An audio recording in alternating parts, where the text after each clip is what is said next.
Hello everyone and welcome to Blogger and Everything, and welcome back to the channel, and welcome to yet another match review, and this time around for a win for FC Barcelona.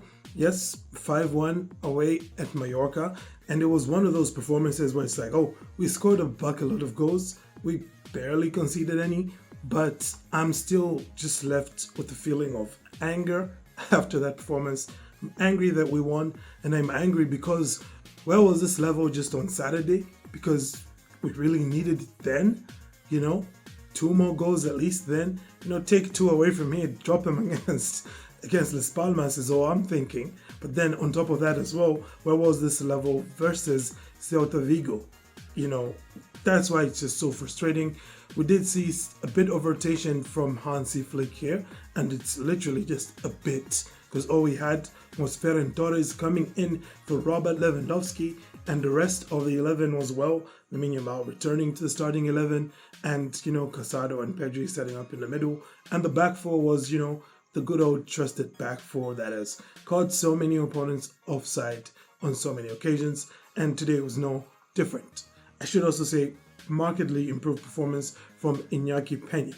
Anywho, this being a match review, we will do what we usually do, which is talk about the negatives and the positives from this performance, before then giving the team and manager rating and picking a man of the match. Now, it's probably not going to be a prize for guessing who the man of the match is this time around. It's pretty obvious, he kind of picked himself. Anyway, before we go any further, if you're new here, please feel free to hit the like button, hit subscribe as well.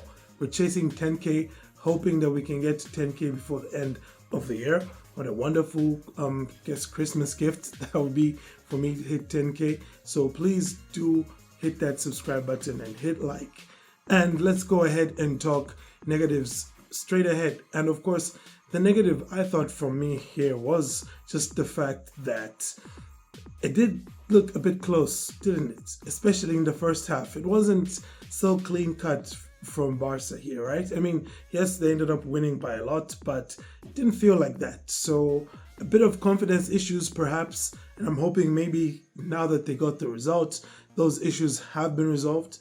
And especially with Betis and Dortmund coming just around the corner, I'm really hoping that those confidence issues truly are resolved, because it's all away matches for Barca, okay? From here on up until Dortmund, it's just away matches. So hopefully they're going to be able to build up some kind of momentum, to carry on this momentum from this win, because they weren't exactly able to do it after they beat Stade Brestois, but you're hoping that now they'll be able to do it, especially with this Betis match coming just, hard on the heels of this Mallorca result. But moving on from the negatives, we can talk positives. And I think first positive was, the reaction. I think we did see a reaction, in as much as, like I said, it was tight in the first half here, but it wasn't as bad as either half against Las Palmas or against Celta or against Sociedad either.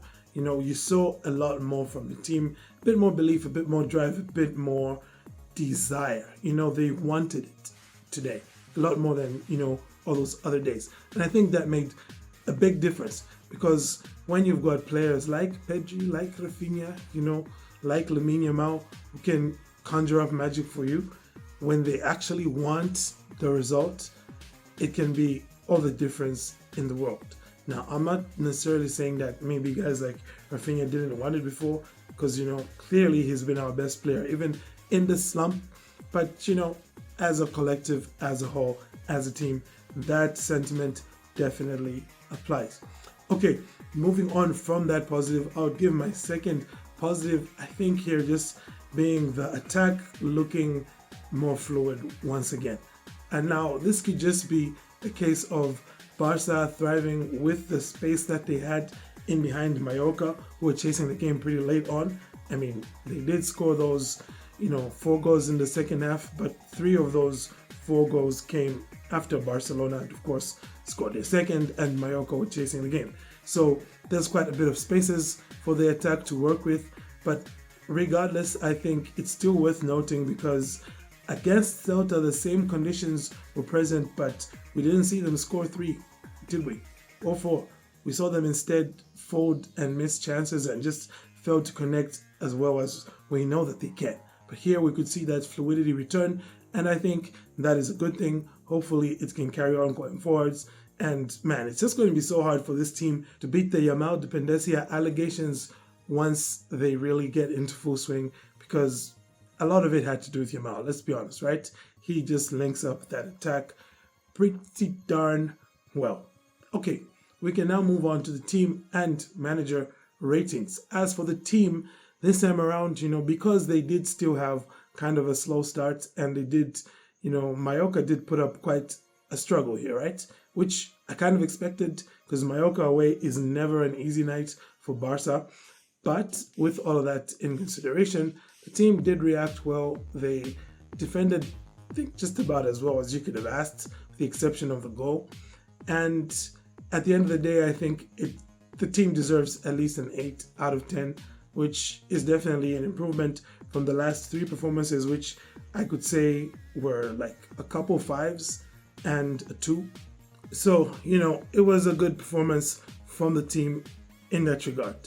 As for the manager, he did finally do a bit of rotation, and this is for me, I think, what's going to be the bigger issue for Barcelona and Hansi Flick going forward, is that he needs to do more rotations with his squad. If he can actually pull that off, if he can actually do more rotations with his personnel, then I think it's possible that Barcelona could sustain good form for the rest of the season. But otherwise, they were not able to do it thus far, owing to the fact that players were just not getting any rest. And guys like Pau Victor, like Pablo Torre, like Hector Fort, in my opinion, were not getting as much usage as they could when you compare especially to guys like Gerard Martin, right? These other guys were not getting as many minutes as they probably deserved, and as the team needed them to take up in order for rotations to keep players from getting fatigued. Okay, so having said all of that, my rating for Hansi Flick this time around was also an 8 out of 10. It's not really too special what he did, but he did what he needed to do, made the subs he needed to make. And I mean, when you've got an assist and a goal from two of your subs in, De Jong and Pau Victor, as well as a goal for Ferran Torres, then hey, you did well. So yeah, 8 out of 10. Man of the match is the next category, and I think we already know who it is. Like I said, he picked himself. It was definitely Raphinha. He did have the armband for a bit, gave it up to De Jong, but still continued just playing at a very, very high level. This Ballon d'Or charge from Raphinha is honestly pretty remarkable. It's been a while since I've seen a Barcelona player be at that level where you can say who honestly is playing better. It's Messi the last time that we've had a player at this level, and it's great to see. And he's being a difference maker, and we hope that carries on for the rest of the season and that he can just stay fit, honestly, because if he can and he sustains this form, I honestly don't see any reason why he doesn't get the Ballon d'Or. Anywho, thank you for tuning in, guys. That's basically that from me. I'm off now to watch Bayern Munich and Leverkusen in the Pokal. But aside from that, let me know your thoughts in the comment section. What do you think of the team's performance? Let me know, okay? I want to hear that. So please, let me know. Thank you for tuning in. Have a great day, and Forza Barca.